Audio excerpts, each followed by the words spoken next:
தினமொரு வசனம். நீதிமொழிகள் 16வது அதிகாரம் 20வது வசனம்.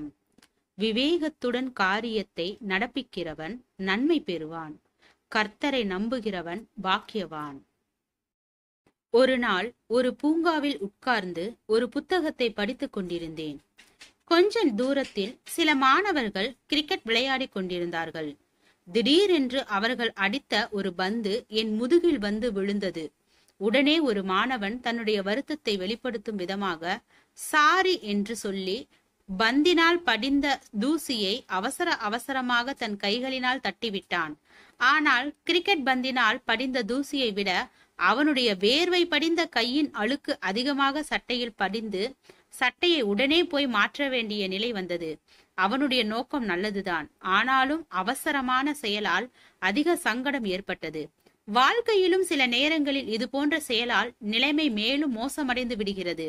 ஒரு மோசமான சூழ்நிலையை சரி செய்ய அவசரமான இன்னொரு முடிவை எடுத்து செயல்படும் போது அங்கே முந்தைய மோசமான சூழ்நிலையை விட மிக மோசமான நிலைமை ஏற்பட்டு விடுகிறது. பல வேளைகளில் அது காரியங்களை சரி செய்வதற்கான வாய்ப்பையும் நாசமாக்கி விடுகிறது.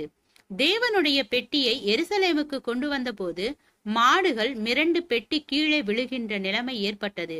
அங்கே ஊசா அதனை விழவிடாமல் தடுக்க ஓடோடி சென்றான்.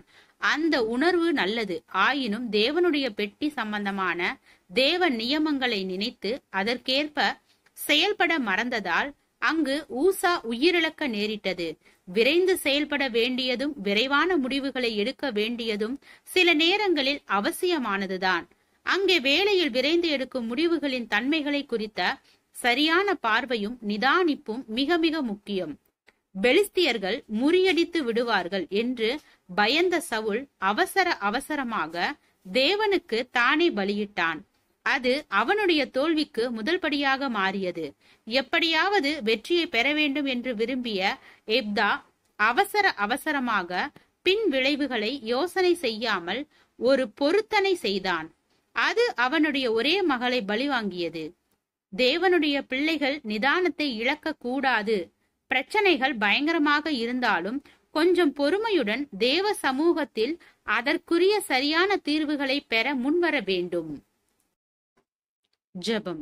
தேவனுக்கு ஸ்தோத்திரம். தேவனே, நாங்கள் எங்களுடைய வாழ்க்கையில் தேவையான நேரத்தில் நிதானத்துடன் சரியான முடிவுகளை எடுக்க உதவி செய்யும் உன் கிருபைக்காக நன்றி.